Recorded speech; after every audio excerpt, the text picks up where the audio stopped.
Бүгүнкү темабыз аң сезимдин табияты. Аң сезим адам баласына гана тиешелүү экендиги белгилүү. Сезимдин табияты бир жагынан баш мээнин иштешине байланыштуу, экинчи жактан адамдар менен болгон карым-катнаштан, эмгектенүүдөн, топтолгон иш-тажрыйбаларды үйрөнүүдөн калыптана турган феномен. Адамдын мээси коомдун өсүшүнө жараша маалыматтар менен толтурулуп, ар дайым өнүгүп өсүп, коом менен байланышта болуп, байланышта болот. Аң сезимди мээ башкарат. Ошондуктан аң сезим коомдун өнүгүүсүнүн продуктысы болуп эсептелет. Аң сезим жогорку психикалык форма болуп, эмгек ишмердүүлүктүн аракетинде, адамдардын бири-бири менен болгон мамилесинен, тарыхый коомдук шарттын натыйжасы. Аң сезим курчап турган чөйрөдөн кабыл алуудан түзүлөт. Ал маалыматтар кабыл алуу, сезүү, элестетүү сыяктуу психикалык процесстер менен ишке ашат. Аң сезимдүү адам өзүнүн мен деген адамдык сапатын бийик сезет. Өзүн өзү туура багытта алып жүрүү, коомдук талаптарын так, туура аткаруу, бир адамдын төрөлгөндөн баштап акыркы күнүнө чейин аткарыла турган милдеттери. Ар бир аткарыла турган иш-аракет дайым ойлонулуп, аткарыла турган субъектүүлүгү болуш керек. Адамдын алдына койгон ой максаттарына жетүү үчүн анын аракеттенүүсү, ойлонуусу талап кылынат. Аң сезимдин мазмунунун маанилүү бөлүгү болуп мамиле түзүү эсептелет. Ал чөйрөгө, адамга, иш-аракетке, ар кандай кубулуштарга болгон мамилеси аркылуу пайда болот. Адамдардын жекечелик касиети эки багытка — активдүүлүк жана пассивдүүлүк сапатта болуп, аткара турган иш-аракеттери да ошого байланыштуу болот. Адамдын туура шарттардагы иши аң сезимдүүлүк менен болгон иш, иштин аң сезим менен орундалышы, бир нерсенин мазмунун, анын милдеттерин, коомдук маанисин түшүнүү менен аткаруу керек экендигинде. Аң сезимдүүлүк менен бирок канча көңүл бурулбай, ойлонбой иш аткарылса, жакшы жыйынтыктарды жаратпайт, мазмуну толук топтолбойт. Аң сезимди өөрчүтүү эмгекти, ишти аткаруу техникасын билүүнү жана чыгармачылыкты талап кылат. Мисалы, биринчиден, музыкалык бир чыгарманы аткаруу үчүн музыкалык аспаптарда ойноого жакшы машыгуу керек. Андай болбосо музыка ойноочунун аң сезими бүт бойдон кол ойноо техникасына, ноталарды окууга бурулуп, өөрчүп өспөй калышы мүмкүн. Экинчиден, дагы бир мисал, сүрөт тартуу техникасын же болбосо скульптура жаратуу техникасын билбей туруп, адамды суктандырган шедевр чыгармалар кайдан жаралат? Ушундай сыяктуу көп мисалдарды келтирсе болот. Себеби адатка айланган машыккандык жана аткарылган чыгармачылык аткарыла турган иштин эң маанилүү жагы. Аң сезимдин негизинде чыгармачылык ишмердүүлүк коом аркылуу жогору бааланып, өз мааниси менен айырмаланат. Мурда пландалбаган, адамдын эркине баш ийбеген, бирок иш жүзүнө ашкан нерселер стихиялуулук деп аталат. Аң сезимдүүлүк бир нече структурага бөлүнүп, башка психикалык процесстерди камтып, алардын өнүгүшүнө шарт түзүү менен ички структурага ээ болот. Биринчи структурага аң сезимдүүлүк кирет. Адам аң сезимдүүлүгү менен аны курчап турган чөйрөнү кабыл алып, маалыматтарды сезет жана ойлонуу, элестетүү сыяктуу психикалык процесстер ишке ашат. Аң сезимдин экинчи структурасы болуп, адамдын ар кандай нерселерди ажырата билүүсү эсептелет. Ажырата билүү төрөлгөндөн биринчи күнүнөн баштап аягына чейин болот. Ал эми үчүнчү структурасына адамдын максаттуу ойлонулган иш-аракети, максатына жетүү үчүн болгон аң сезимдүү кыймылы, ойлонуусу, активдүүлүгү кирет. Адамдын байкабай, ойлонбой шашып жасаган психикалык процесстери эмоция, сезим, агрессия. Бул структурада адамдар эмоцияга же сезимге алдырып, ар кандай кырдаалдар пайда болот да, аткарыла турган иштер ар кандайча аткарылышы мүмкүн. Ошондуктан адамдар эмоцияга, агрессияга алдыраардан мурун өзүн ойлонуу, токтоолук талап кылынат. Аң сезимдүүлүк мээнин иштешине байланыштуу экендиги белгилүү. Жана ошондой эле аң сезимдүүлүк адамдарга гана тиешелүү дейбиз. Адамдардын мээси ар дайым маалымат алып турбаса болбой калат. Канчалык кызыгуусу, айлана чөйрөнү алуусу кеңири болуп, маалымат көбүрөөк болсо, адамдын мээси кыймылдаа болуп, көп ийгиликтерди жаратат. Бирок ар бир адамдын өзүнө тиешелүү болгон аң сезимдин тарбиясы келип чыгат. Мисалы, билимден, тарбиялык жолдордон, куурчаган айлана чөйрөдөн өсөт. Адам төрөлгөндөн баштап өз жашына байланыштуу аң сезимдүүлүгү болот да, бара өсүп жетилет. Акыл эс, интеллектуалдуулук адам баласынын тулку оюнун бир бөлүгүнүн же органынын өзгөчө касиеттүү жана эстүүлүккө жөндөмдүүлүгү. Бул көрүнүш адамга гана тиешелүү. Акыл эс адамдын тубаса касиети. Ал эми анын кылган адамдык касиет мүнөздөрү турмуштук тажрыйбанын, илим билимге ээ болуунун натыйжасы.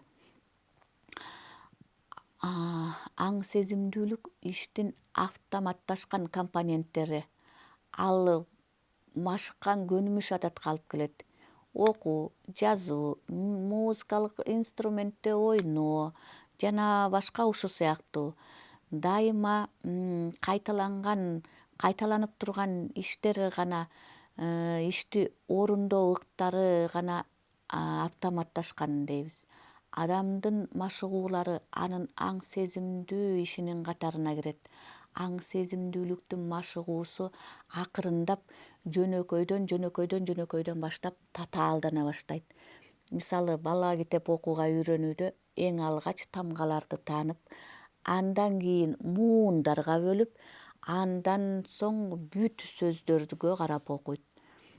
Ошентип акырындан машыгуулардын негизинде автоматташкан кыймылга айланат. Бул кыймыл аракет талбаган жана үзгүлтүксүз кыймыл аракеттин негизинде ишке ашат. Улуу педагог Макаренко мындай деп жазган: биздин милдетибиз өзүбүздү жүрүш туруш маселелерине карай акылдуулук менен мамиле кылууга гана тарбиялоо эмес, ошону менен бирге өзүбүздү туура адаттарга тарбиялоо керек. Бул айтылгандардан пайдалуу адаттарга үйрөнүүнүн жана жаман зыяндуу адаттар менен күрөшүүнүн канчалык чоң мааниси бар экендигин түшүнөбүз. Жагымдуу адатка аң сезим менен үйрөнүп алуу үчүн кабыл алынган чечимден эч убакта артка кетпестен, кыйшаюусуз белгилүү бир багытка карай аракет кылуу керек. Адаттарга аң сезимдүүлүк менен үйрөнүү эрки күчтүүлүктү талап кылат. Бирок ал өзү да эркти тарбиялоодо мыкты курал болуп саналат. Жогоруда биз аң сезимдин максаттуу, оң талаптуу жактары көрсөттүк. Ал эми оң жактарды жолго салган тескери аң сезимсиз көрүнүштөр да кездешет. Күндөлүк чектелген аң сезим оң жактуу аң сезимден айырмаланат. Ал негативдик жактары менен тоскоолдук кылуучу катары топтолгон, пайдасыз ар кандай иштерди жасоого жол ачат. Күндөлүк аң сезим бир эле адамды тескери жолго жалпы топтордун иштерине да таасирин берет.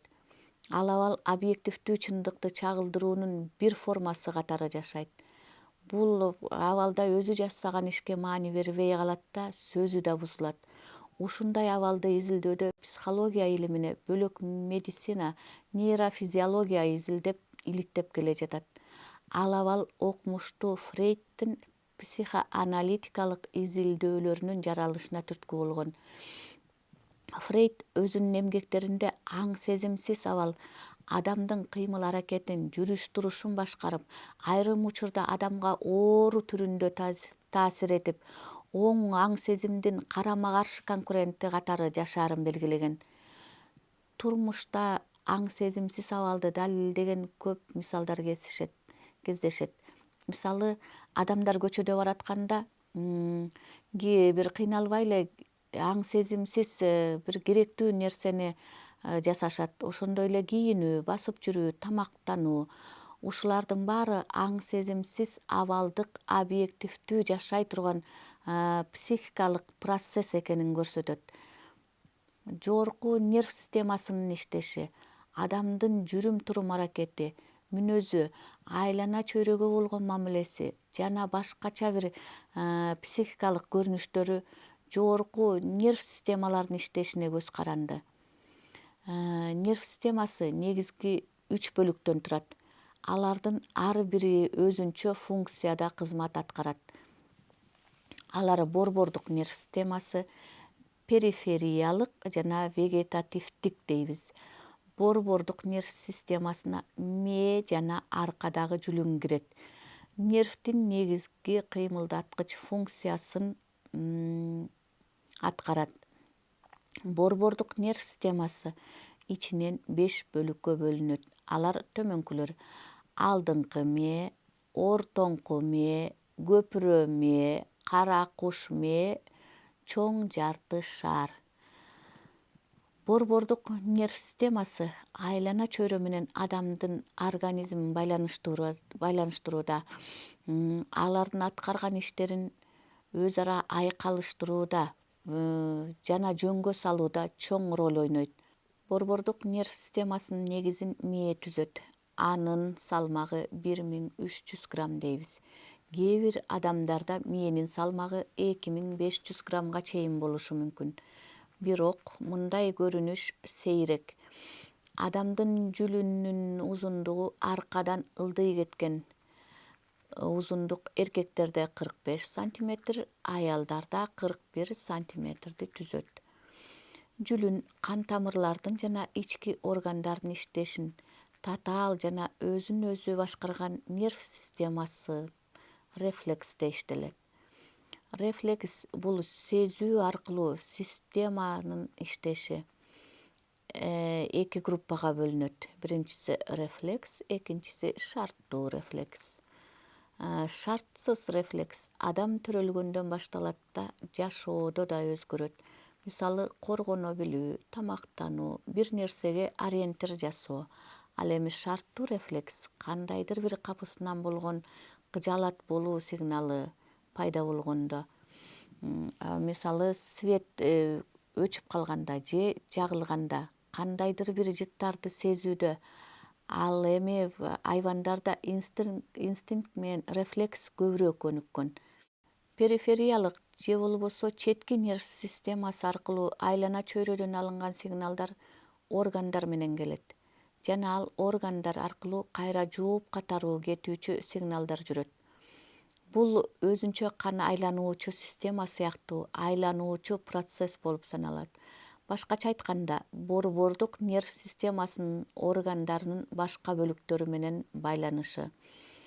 Ал эми вегетативдик нерв системасы болсо дем алуу органдарын, кан жүгүрүүнү, тамак аштын кабыл алышын, ички органдардын иштешин камсыздандырат. Адамдын жашоосунда нерв системалары же болбосо түйүндөрү башкы ролду ойнойт. Негизинен айтканда, адамдын дене түзүлүш органдарын машина менен салыштырса да болот. Адамдын жашоосунда ар түркүн кыйынчылыктар, кубанычтар, чыр-чатактар жана башка ушуга окшогон жашоо тиричиликтеги көрүнүштөр көп кездешет. Көптөгөн терс көрүнүштөр адамдын ден соолугуна зыян келтириши мүмкүн. Буга айлана чөйрөдөгү ыңгайсыз шарттар да мисал боло алат. Бөтөнчө ысык же суук температура, ашыкча нымдуулук, катуу шамал жана башкалар кирет.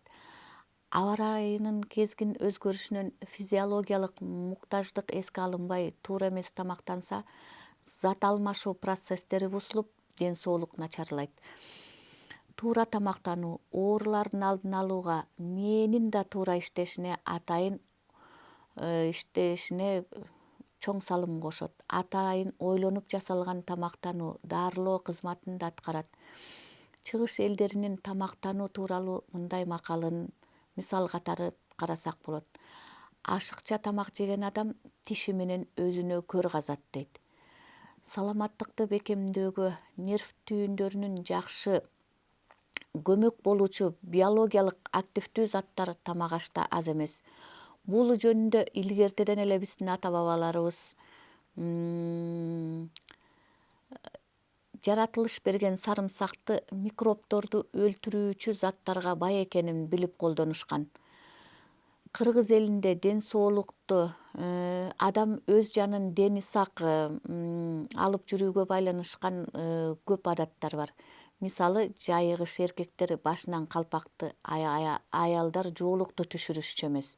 Себеби көчмөн эл болуп тышка көп жүргөндө кышында баш кийим мээни сууктан, жайында ысыктан коргогон. Тамак ичер алдында кол жууганы, күн сайын даарат алганы, оорулардын алдын ала жеке гигиенасы катары көп кылымдар бою калыптанып келген. Ден соолукту сакташ үчүн нерв түйүндөрдүн иштешине сөзсүз түрдө таза аба менен дем алуу да керек. Адамдын организми көп клеткалардан турат. Клетка организмдердин түзүлүшүнүн жөнөкөй бирдиги. Клетка деген терминди биринчи болуп 1665-жылы англиялык окумуштуу Роберт киргизген. Клетканын формасы жана өлчөмү анын аткарган функциясына жараша болот. Клеткалардын арасында клетка аралык суюктук бар. Адамдын организминдеги клеткалардын көпчүлүгү өтө татаал, грекче митоз, жипче жолу менен көбөйөт. Жогоруда айтылгандардан жыйынтык чыгарсак, адамдын түзүлүш органы өтө татаал, назик түзүлүш. Адамдын функциясы клеткаларда ткандарды жана органдардын химиялык курамын жана химиялык касиеттеринин туруктуу болушун камсыз кылуу болуп саналат. Адамдын органдарынын иштешин функциялык система деп орус физиолог академиги Анохин изилдеген. Демек, жогорку нерв системасынын иштеши жашоосундагы функциялык система менен бирдикте жашоонун негизин түзөт экен.